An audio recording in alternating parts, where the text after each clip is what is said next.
You can avoid expensive surprises and feel more confident in leading your remodel when you know the kitchen building code issues that may come up during planning and construction of your MCM kitchen update. Today, we'll discuss the things you should know so that you can hold your own when talking to designers, builders, and inspectors who will help during your remodel process. Hey there! Welcome back to Mid-Mod Remodel. This is the show about updating MCM homes, helping you match a mid-century home to your modern life. I'm your host, Della Hansman, architect and mid-century ranch enthusiast. You're listening to Season 5, Episode 4. Today is going to be all about our friend the building code. Why am I so happy about this topic that usually elicits a set of grumpy complaints? Because the code and the inspectors who enforce it are meant to keep us safe and secure. As long as you can see potential road bumps coming with the code, you can address them with ease. So, pay close attention to the kitchen building code issues we talk about today. With a little of this knowledge in your back pocket, you'll be ready to talk to the designers, installers, subcontractors, and city officials about what you plan for your kitchen building code compliant home update. This whole season is about how to plan a wonderful update for your mid-century kitchen. We've looked at the ways that kitchens have changed over time and the ways they've not caught up with our current lifestyles. As we continue past this episode, we're going to cover the materials you should be using to make your updated kitchen remodel look MCM friendly and how to address the scale of your remodel, make it suit your life. Today, though, code. As always, you'll find show notes with links to the references we make and an outline of the conversation on my website at midmod-midwest.com/504. All right, the building code changes, and it has changed since the time of mid-century homes because of technology, because of improvements in safety, because of public pressure and property value issues. Now, you don't need to be an expert, but it will help you to be conversant with some key areas of the building code that often come up in a kitchen remodel. I should note, this podcast is not intended to provide legal code advice. I'll be speaking about code issues generally, and as they come up in my home state of Wisconsin, which is generally code light compared with some other states around the U.S. Wisconsin uses the Uniform Dwelling Code. Other states like California have created their own state-specific codes to address their own standards and regional issues, like earthquakes. Many other places use the IRC, or the International Residential Code. There are also sub-specific codes, like the electric code for kitchens, the plumbing code. There are specific versions and dates they've been approved. You may also want to pay attention to fire separation between houses and garages if your kitchen opens out into the garage. And if your remodel will include an addition, you'll want to pay attention to zoning issues and setbacks for additions. It pays to be sure what the rules are in your specific municipality. The easiest way for a layperson to do this is to make a call or make an appointment to talk in person to your local building code officials. It never hurts to keep them in the loop about what you're planning, and they will be the best at pointing out or finding out the information that you need. When you talk to them, make sure you know what overarching code applies to your area and what issues they think are likely to come up in the projects that you have in mind. In some cases, you can simply call them up or wander into the building during open hours. In other cases, particularly now during COVID and the post-COVID crunch of building, you may have to make a formal appointment to discuss your home. Either way, plan to keep your local building department in the loop. I should note, building and planning departments are just as busy as the rest of the construction industry is right now. I've been told that this May is the busiest in memory of our Madison building department. Still, the people on the other side of that desk at your code office are well-meaning city employees, and their job is to help you get your remodel done right. Give them a try. So you might ask, why do you need to know any of this? If you're planning to hire a designer, a general contractor, or even subcontractors who will be responsible for planning and carrying out the work up to code, well, partly this just falls under the category of due diligence. It also goes hand in glove with my belief that the more you know about your home, the more you understand about the remodel process, the more confidently you can lead the way for the team you're assembling and avoid getting bumper carred along to an outcome that isn't ideal for you.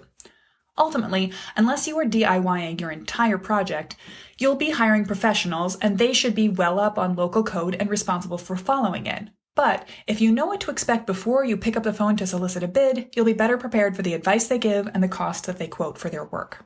Again, disclaimer, what I discuss here is not intended to replace the advice of an expert who is familiar with your home and locality. Advice given in this general format can't replace the necessity to check your home and adhere to your state and city code requirements. So that circles back around to my general advice throughout planning. When in doubt, call an expert for a quick consult. In the case of code issues, that expert will probably be your local building department. They can confirm and clarify any code-related question. First, though, because I'm a history nerd, let's start with a little backstory on code in general. Many people planning a remodel, and even experienced home contractors, sometimes regard the building code and the inspection process as a straight nuisance. But I would like to reframe that. The building code is good for us. So here's a question or two to set that up.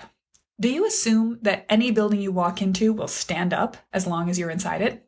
If a fire were to break out, do you expect that an alarm will go off and you'll be able to push your way out a door that stands between you and safety? Do you take it for granted that you can heat up food without being smothered in gas fumes, and that you can flush a toilet and the waste will be carried smoothly out of your life? If so, thank the building code. The code is a set of laws enacted by your town, county, state government, or a professional association that sets construction standards to protect our comfort and collective safety. It can be a little messy and confusing because basically it's a set of living documents that have been assembled over time to address problems that have come up in the past. Each point in the code is probably a memory of a bad accident or a careless mistake by someone a long time ago, or more recently. If you find all of this fun to study, you might want to check out one of my favorite books on residential history, Ranches, Row Houses, and Railroad Flats by Christine Hunter. In it, she delves deeply into the history of code in America and how it defines our homes and our whole way of life, the way that our cities look. Here's an example that comes from my own personal history. The city of Chicago, where I lived before I came back to Madison, is a town of back alleys because of a code response to the Great Chicago Fire. That fire, famously kicked off by Mrs. O'Leary's cow, or maybe that was just anti-Irish propaganda from the time, was undoubtedly devastating. It burned 17,000 buildings and took out 4 square miles of the city. As a result, the city set up stricter building regulations, limited the number of materials that a Chicago building could be constructed from, required wider streets, and added extra exit requirements from each residential unit. Basically, every living space had to be exited by 2 directions, 2 complete exterior doors. And this was answered by a system of alleys. Those rules created the kind of light, breezy-filled apartments and freestanding houses that you find all over pre-mid-century Chicago. The 3 flat graystones and courtyard apartment buildings, where I used to live, all have front formal entries and back exits that lead, generally, out through the kitchen to a stairwell that connects down to the alley. Alleys today are generally just for parking and for trash pickup. Although I should say, that is a big improvement to the city. I'm looking at you, New York, with your trash on the curb. But back in the day, those alleys were also the way that milk, ice, fresh vegetables, and laundry service were peddled right to kitchen doors. It was a wonderful way of life. Alley living and back stair access is one of the things I missed most since living in Chicago, and that is a physical manifestation of the building code. If you want to learn more about that, I'll link to an article I wrote on the subject for my old firm in 2014. That'll be in the show notes if you're feeling curious about Chicago and its building code history. But back to the building code as it affects us when we plan a kitchen update. Basically, the code is a series of rules that is enforced by the building permit and the inspection process. You will run into it when you plan an update to your kitchen. That's because the building code changes over time, updating to reflect new technology and increased standards for safety, effectiveness, and energy efficiency. Any new part of your home you add on has to meet existing code requirements, and any existing areas that you modify significantly, as in a kitchen update, will have to be checked and probably brought up to date to meet codes that weren't in place when your house was built. Now, I can't, and won't, walk you through every potential code issue that will come up in a remodel, but here are a few key areas to start being aware of. No original mid-century home meets modern electrical standards. If your kitchen has never been updated, it is guaranteed to be non-code compliant. Now, the way the code works is that existing homes are grandfathered. You don't have to rush around tearing out walls to add electrical outlets to an otherwise functional house. But if you start to make changes, all the new work has to meet modern code. And if you change a lot about your house, you might be asked to go ahead and bring whole areas of the house or even the entire building up to modern standards in the process. Don't worry, just remodeling your kitchen isn't likely to make that happen. So we'll focus today on kitchen electric code specifically. First, the outlets in your kitchen will need to be 20 amp GCFI, or ground fault circuit interrupt circuits. Basically, that means that the outlet is very sensitive to any flow of electricity between its 2 conductors and will trip if there's a problem. It's easy to reset an outlet by pushing the little red button in the center. This safety feature is meant to prevent you from electrocuting yourself, and it's handy in a kitchen because we're likely to have wet hands when we touch an outlet in there.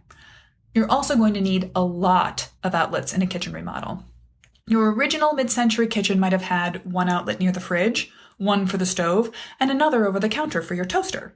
A modern kitchen is required to have one GCFI outlet every 4 feet along every piece of counter. Another way to think of that is that at any point along the counter where you stand, you should be less than 2 feet from an outlet. Any section of wall wider than 12 inches needs an outlet. This can feel overwhelming from a layout perspective and when you start to add up the cost of fun-looking outlet covers, but actually it's very useful when you're looking to places to plug in your microwave, mixer, Vitamix, coffee maker, and oh yeah, the tablet displaying the recipe. You'll need separate circuits for your lights versus your outlets, and you'll also need a circuit for the dishwasher, one for the garbage disposal, the microwave, the electric range, and a fridge. Basically, a new kitchen will take up a lot of space in your breaker box, so be prepared for that. If your kitchen does not currently have an exhaust fan over the range, and many mid-century kitchens don't, or if the current one just vents into your attic instead of out to the sky, that will also need updating. Again, this feels expensive, but it's much safer and much more pleasant for your future cooking experiences. If you're adding a whole bunch of new elements to your kitchen, you might also want to think about what's happening underneath the floor. Look at the structural code. Modern kitchens with islands, peninsulas, heavy countertops, and larger appliances can sometimes prove overtaxing for floor joists that formerly supported just a table and chairs. Be sure that you and your contractor are checking on the load characteristics of your floor joists. The good news here is that most mid-century builds were very solid, using old-growth lumber that was oversized for the need. Still, it pays to be safe. This might not be an issue that gets flagged by your permit process, but again, I'm not trying to advise you how to sneak things past the inspectors. Your goal is to plan a remodel that is built to last. So we want to answer every code question, whether it's raised by the office or not. Now, if you're remodeling within the current footprint of your house, you don't need to worry about zoning codes. But if you're thinking about even a small addition that comes near any of your property boundaries, make sure you've checked on your home's zoning designation. Again, when in doubt, call the permit office. And you know how much of a setback you need from your property lines at the front, side, and back of the lot. Another often surprising code issue for homeowners is fire separation from the garage. Many mid-century kitchens have a backyard door or a garage direct access door. In my sister's new home, for example, the kitchen has a door to a tiny hallway where you can turn right, go down the stairs, left, into the backyard, or you can go straight across and walk directly into the garage through a door that has a little glass window and a curtain in it. This is a major fire separation violation. Any door with glass in it is not a fire door. At my advice, she's planning to relocate that door entirely into a newly sectioned off mud space in another part of the house and carve out a little pantry storage in the former door opening. But at the very least, she does need to replace that glass door with a fire-rated solid door. She also needs to have thicker drywall applied to the walls that are shared between the house and garage to meet modern code standards. If you have or will have an attached garage, you may need to make changes to the materials on that wall that separates the garage and house, and any doors that go between them.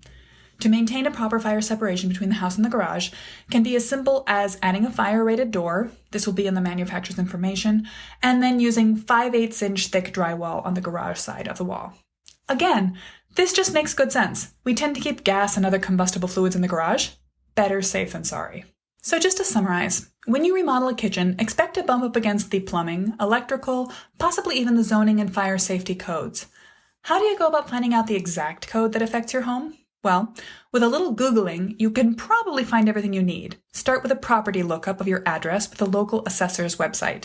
This will tell you when your home was built, the zoning district, and what the assessor knows about square footage and building materials. You can also see records of sales, called conveyances, going back for some years.